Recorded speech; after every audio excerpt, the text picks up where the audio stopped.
Welcome to This Explainer. Today, we're doing something a little different. We are stepping way off the beaten path, away from the glaring city lights, to explore a place where art isn't just, stared at in some stuffy, velvet-lined room. Instead, it's something you experience with literally every single sense. We're heading deep into the stunning Shinshu Mountains to discover this absolutely perfect harmony between humanity and nature. So let me ask you a question. Where is music born? Really think about it for a second. When you imagine world-class symphonies or top-tier international artists, where does your mind automatically go? You're probably picturing these massive historic theaters and major global epicenters, right? Giant crystal chandeliers, the whole shebang.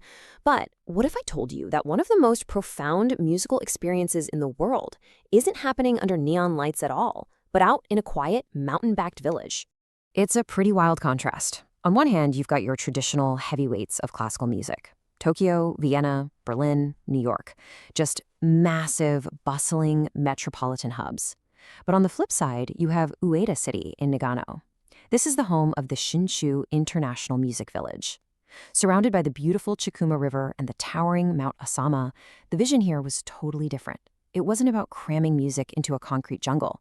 It was about returning it to nature. The goal was to share it directly with the locals, to let kids experience world-class performances right in their backyard, and really to weave high culture directly into the fabric of the region. Which brings us to our first section, a village for music, planting the seeds of culture. Now, to really grasp the magic of this place, we kind of have to rewind to the 1980s. At the time, Japan was riding the wave of this massive economic boom. But rural areas, like the Maroko region of Ueda City, were facing a quiet crisis. They were dealing with severe depopulation and a huge exodus of their youth heading straight for the big cities. So the community had to ask themselves a really tough question. What do we actually need to survive and thrive? I mean, they could have just paved new roads or built giant factories. But instead, they made this incredibly brave, honestly beautiful choice. They chose music. And why? Because music is this totally borderless language. Even if you don't speak the same tongue, you can feel the exact same melody. They wanted to create a space where generations could mingle, kids could dream, and this small local community could literally connect with the entire world. All right, moving on to section 2, Echoes of the Wood, inside Hall Kodama. When you first step inside their premier indoor venue, Hall Kodama, you are definitely not going to find any flashy, gilded decorations or cavernous stadium seating. But what you will find is a space that professional musicians absolutely rave about for its unparalleled acoustic warmth. The entire hall is generously crafted from local Shinshu wood. And I say living because it's not just a building material, it's practically an active participant in the performance. The wood actually breathes with the humidity, subtly shifting and changing its character as the years go by. Its soft texture doesn't aggressively bounce sound around like concrete does. Instead, it gently wraps the audience in this really warm acoustic embrace. The distance between the performer and the listener feels impossibly close. It's so intimate that you can hear a sharp intake of breath, you can hear the subtle vibration of a single string. Honestly, you can even hear the delicate rustle of sheet music pages turning. But there's another acoustic element here that all the money in Tokyo or New York simply cannot buy, and that is silence. Think about it. In a huge city, right outside those heavy concert hall doors, you've got the constant rumble of subway trains and the endless hum of traffic. But up here on the mountain, when that final note fades out, what rushes in is the rustle of the wind and the singing of birds.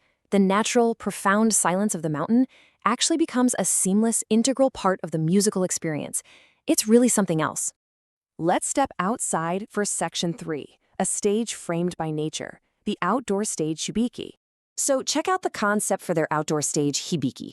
In a standard theater, your backdrop is what? A static velvet curtain, maybe a painted wall? Yeah, not here. At Hibiki, they've completely ditched the artificial backdrop. The background is literally the living, breathing expanse of the Japanese Alps. As you watch a performance, you're looking right past the musicians, straight out into sprawling rural landscapes, local farms, and those gorgeous rolling mountains of Shinshu. And because nature is essentially the stage designer, no two performances are ever going to be identical. Nature acts as this totally unpredictable participant.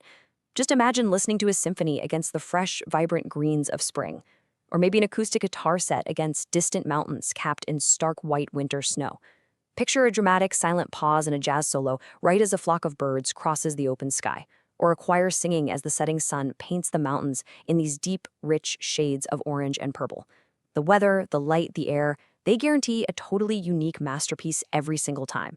And what's so cool is how seamlessly this blends global music with the ancient local traditions of Shinshu, a place where mountain festivals and drum beats have been echoing through these valleys for centuries. Which leads perfectly into Section 4, the Symphony of Seasons, a landscape composed like a score.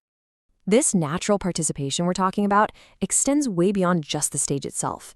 It actually builds this brilliant botanical metaphor across the entire year. The creators purposely planted specific trees and flowers so that the landscape changes exactly like a musical score. Spring acts as this gentle prelude, slowly waking the mountain up. Then summer hits as the dynamic, vibrant main theme. Autumn brings in a deep, rich variation in colors. And winter? Well, winter brings heavy snow and a hushed silence. But just like in music, this isn't an ending. It's a vital musical rest. It's that necessary pause that lets the tension build right before the melody begins all over again.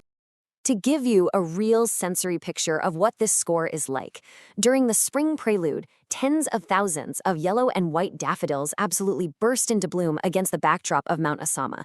It looks like a massive floral carpet rolled out across the foothills. Then, as the summer theme takes over, those hills are painted with rolling ribbons of vibrant purple lavender. The sweet, calming scent of the flowers literally catches on the breeze, mixing with the distant, drifting sounds of professional orchestras running through their summer rehearsals. It's nature and human artistry refusing to compete with one another and instead just merging into one perfect experience. And finally, Section 5, Connecting People and Future, Culture is Made by People. Because at the end of the day, a beautiful landscape means absolutely nothing without the people who breathe life into it. It is so important to understand that this village is absolutely not some exclusive club just for elite classical music snobs. Look at who actually makes up this community. You've got renowned international musicians who travel here specifically to find a sense of calm and creative rhythm that they just can't get in big cities. But right beside them, you have local kids. Maybe they're hearing a live cello for the very first time, just staring in total awe at the musician's flying fingers. You've got local families who just popped by to have a picnic on the grass and enjoy the daffodils.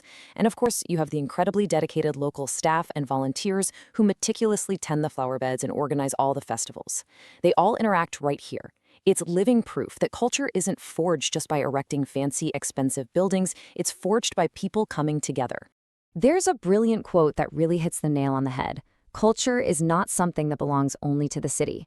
For so long, people living in rural areas felt like they had to hop on a train to Tokyo just to experience world-class art.